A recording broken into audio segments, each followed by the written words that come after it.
খুব তাড়াতাড়ি বাড়িতে বানিয়ে ফেলুন বিভিন্ন পুর দিয়ে পুর পিঠে। তো চলুন দেখে নেওয়া যাক কীভাবে আমরা তৈরি করছি পুর পিঠে। তার জন্য চালটা প্রথমে গুঁড়িয়ে নিচ্ছি হামাল দিস্তাতে। চালটিকে চেলে নেওয়া হচ্ছে। দেখুন আমরা একদম মিহি চালটিকে নিয়েছি। ব্যাস, এবার একটা পুর তৈরি করে নেওয়ার পালা। প্রথমে আমরা নারকেলের পুর তৈরি করছি, তাই গুড়টিকে জলের মধ্যে দিয়ে গালিয়ে নিচ্ছি।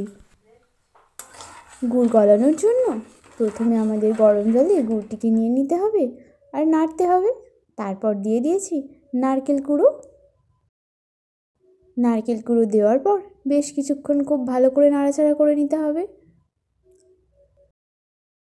দেখুন আমাদের নাড়তে নাড়তে প্রায় শেষের পথে হয়ে এসেছে নারকেল ছাই মারা।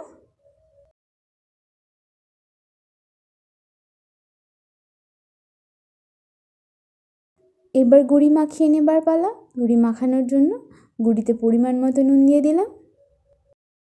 নুনটা মিশিয়ে নেওয়া হয়ে গেলে তার মধ্যে দিয়ে দিতে হবে গরম জল। গরম জল দেওয়া হয়ে গেলে আমরা মেখে নেব। জলটা যেহেতু খুব গরম সেহেতু আমরা হাত দিয়ে মাখছি না, প্রথমে খুন্তি দিয়ে ভালো করে মিশিয়ে নিয়েছি, তারপর হাত দিয়ে মেখে নিয়েছি। এবার পিঠে তৈরি করার জন্য খামিটা প্রস্তুত করে নেব। দেখুন কিভাবে করা হচ্ছে খামি।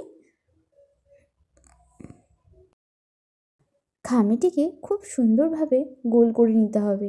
যত ভালো গোল হবে পিঠেটাও কিন্তু তত সুন্দর দেখতে হবে।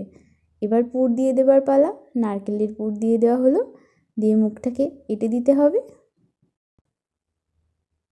ব্যাস, একটা পিঠের শেপ দিয়ে দিলাম। তৈরি হয়ে গেল আমাদের নারকেলের পিঠে। এবারে দিয়ে দিলাম তরকারি। আমরা তরকারিটা আগে থেকে বানিয়ে রেখেছিলাম, বাঁধাকপির তরকারি।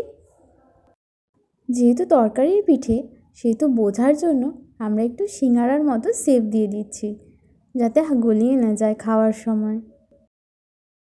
এবার ডালের পিঠে বানানোর জন্য আমরা ডালটাকে প্রস্তুত করে নেব।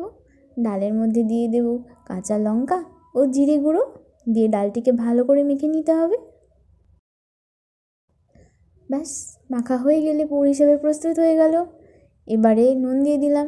নুন দিয়ে ভালো করে আরেকটু মাখিয়ে নিলাম। ব্যাস, ডালের পুর দেওয়ার জন্য খুব সুন্দর করে খামি প্রস্তুত করে নেওয়া হচ্ছে।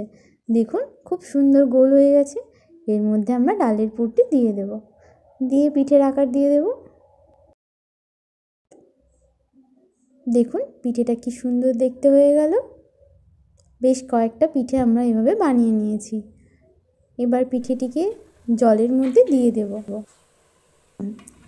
জলের মধ্যে বলতে আমরা একটা ঝাঁঝরির মধ্যে পিঠেগুলো নিয়েছি।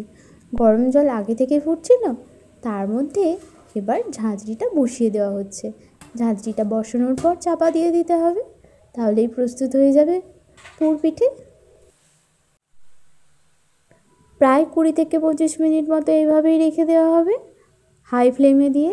ব্যাস, তারপরেই প্রস্তুত হয়ে যাবে বিভিন্ন পুর দিয়ে তৈরি পুর পিঠে।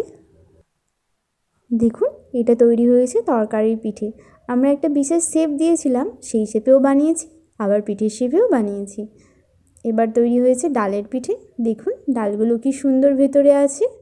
এবার এটা হয়েছে নারকেলের পিঠে। দেখুন কত সুন্দর হয়েছে পিঠেগুলি। এবার স্বাদ গ্রহণ করার পালা। চ্যানেলে নতুন হলে অবশ্যই চ্যানেলটি সাবস্ক্রাইব করে নিন।